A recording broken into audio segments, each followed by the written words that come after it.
दबदबा था, दबदबा है, दबदबा बना रहेगा। सुन रही हो? मेरा रुमाल लेकर आओ। कहाँ है? मुझे कहीं जाना है, फिर भी काम है। बाबू, रवि कहाँ जा रहे हो? बड़ा झाड़ झूल के जा रहे हो भाई, क्या बात है? मम्मी, आप जानती हैं कि मैं नेताजी के साथ रहता हूँ। नेताजी मेरे पास फोन किए थे, बोल रहे थे कि लखनऊ चलना है। मैं इसीलिए झाड़ झूल के उनके साथ लखनऊ जा रहा हूँ। बाबू, तुम नेताजी के साथ 5 साल से घूम रहे हो, तो तुमको कुछ मिलता भी है कि खाली वैसे घूमते हो? तुम्हारा खर्च बस कैसे चलता है? अरे मम्मी, मिलता तो कुछ नहीं है, लेकिन मैं नेताजी के साथ घूमता हूँ तो पूरे जवार में मेरे नाम का दबदबा है, दबदबा। और तेरे बेटे का पूरे जवार में तूती बोलती है कि नेताजी के साथ घूमता है, नेताजी के साथ।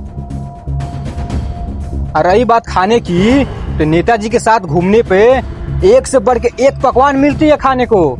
बिस्लेरी पानी, ठंडा, कोल्ड ड्रिंक, बिरयानी, एकदम वीआईपी सुविधा के साथ रहने को मिलता है। मम्मी, मेरा तो 1 रुपये भी जेब से खर्चा नहीं लगता है। वो तो ठीक है बाबू कि तुम्हारा 1 को पैसा नहीं लगता है, हम समझ रहे हैं, लेकिन ये तुम समझ जाओ कि नेताजी अपने काम के लिए तुमको रखे हैं। जिस दिन उनका काम खत्म हो जाएगा ना, तो तुमको पूछने तक नहीं आएंगे और दूध में जैसे मक्खी होती है ना, निकाल के फेंक देंगे। इतना ध्यान रखना मेरी बात को। इतना मत सोचिए मम्मी, नेताजी हमको बहुत मानते हैं, बहुत। मम्मी, मैं उनके साथ 5 साल से दौड़ रहा हूँ। अगर मैं उनके पास एक बार कॉल कर दूं तो वो ये नहीं देखेंगे कि रात है कि दिन है, वो तुरंत मेरे पास आ जाएंगे। अच्छा बाबू, हमारा जो धर्म है वो मैं कर रही हूँ। माँ बाप का धर्म होता है कि बेटे और बेटी को समझाए, लेकिन जब तुम नहीं मान रहे हो मेरी बात, तो मैं क्या कर सकती हूँ? वो तुम्हारी मर्जी है, जो मन आए सो करो। लीजिए। घरे हम लौटी राती राती, पड़ोसी जरा फाट जाए छाती का। मम्मी इधर आइए। अब क्या देख रही हैं? क्या? आइए बैठिए। अब उनको ऐसे काहे देख रही हैं? आपका एक भी बात मानते हैं वो? क्या करें बेटा, हम माँ है ना। हम इसको देखकर बड़े ही चिंतित हैं कि आगे का भविष्य क्या होगा, घर परिवार कैसे चलेगा। ये ऐसे ही घूमता रहेगा तो। देखिए मम्मी, अगर ऐसा चलता रहा ना तो हम अपने आप को बांट के हम अलग हो जाएंगे। वो अपना देखेंगे, मैं अपना देखूंगा। नहीं बाबू, अलग नहीं हुआ जाता है। उसको सबक सिखाना है, उस रास्ता भटक गया है, उसको सुधारना है। सही कह रही हो अम्मा, अब इसको सबक सिखाना ही पड़ेगा। ठीक है, मैं जैसे जैसा तुमको कह रहा हूँ तुम वैसे ही बिल्कुल करना, एकदम परफेक्ट वैसे करोगी तो ये पक्का है कि ये समझ जाएंगे। ठीक है, चलो अब। अगर प्लान सक्सेसफुल रहा तो ये जरूर सबक सीख जाएंगे। कोशिश कर रहे हैं। क्या हुआ भैया, कि हमको इमरजेंसी में बुलाए हैं? अम्मी का बहुत सीरियस है, उसको लेकर के गया था मैं बस्ती दवा कराने। डॉक्टर वहाँ साफ साफ इनकार कर दिए हैं कि अगर इनका जान बचाना चाहते हैं तो इनको लखनऊ पीजीआई में एडमिट करना पड़ेगा। वहीं से उसका इलाज चलेगा तभी वो बच पाएंगी, नहीं तो इनको मेरे मान कर नहीं है बचाना। हम बहुत चिंतित हैं, क्या करें, सोच में पड़ गए हैं। इधर पैसा भी नहीं है। क्या आप यह क्या कर रहे हैं? चलिए मैं देखता हूँ, चलिए चलिए।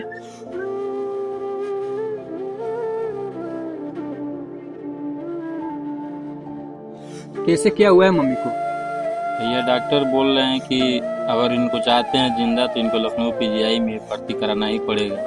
एक काम न कीजिए भैया, वहाँ सुने हैं कि लखनऊ में जिसका सोर्स होता है, पावर होता है, वही लोग नंबर लगा पाते हैं। वहाँ बहुत भीड़ रहता है। तो आप जिस नेताजी के साथ वो घूमते हैं उनको एक बार फ़ोन कीजिए ना, उनसे बोलिए कि किसी तरीके से अपना सोर्स पावर लगा के वहाँ नंबर लगवा दें और मम्मी को वहाँ तुरंत लेके चले जा रहे हैं। एक बार फ़ोन मिलाइए ना। क्या लखनऊ पीजीआई में बोला डॉक्टर दिखाने के लिए? हाँ, और वहाँ सुना गया है कि केवल वहाँ पे सोर्स पावर वाला का ही चलता है, बाकी गरीबों का वहाँ दाल नहीं चलता है। तो अब बात कीजिए ना, मिलाइए नेताजी को, देखिए क्या हो रहा है। आप कहेंगे तो नेताजी बहुत जल्द नंबर लगा देंगे तुरंत। आप बिल्कुल टेंशन मत लीजिए, मैं नेताजी के पास फोन मिला के अभी पीजीआई में नंबर लगवा रहे हैं।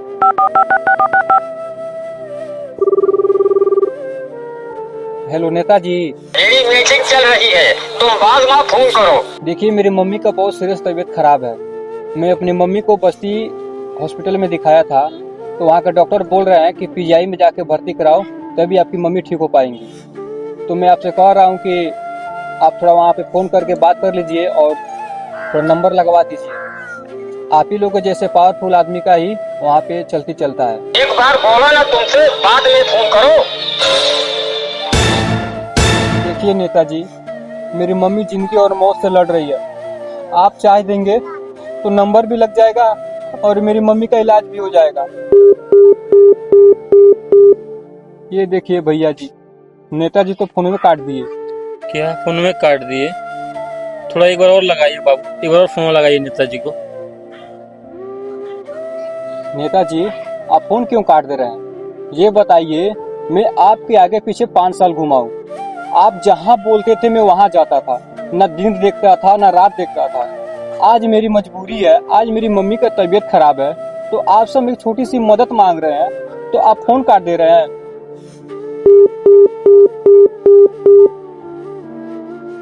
नेताजी तो फिर से फोन काट दिए। बाबू देखो, मेरा तबीयत कुछ नहीं खराब था।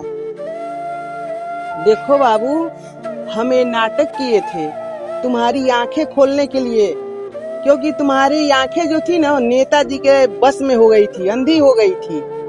और समझ में आया कि नेताजी तुम्हारे कितने काम आएंगे। बाबू, ये दुनिया बड़ी स्वार्थी है। जब उनको जरूरत थी तो अपने आगे पीछे घुमाते थे। अब कहाँ गए तुम्हारे नेताजी? उनके साथ 5 साल तुम अपना कीमती समय गंवाए हो।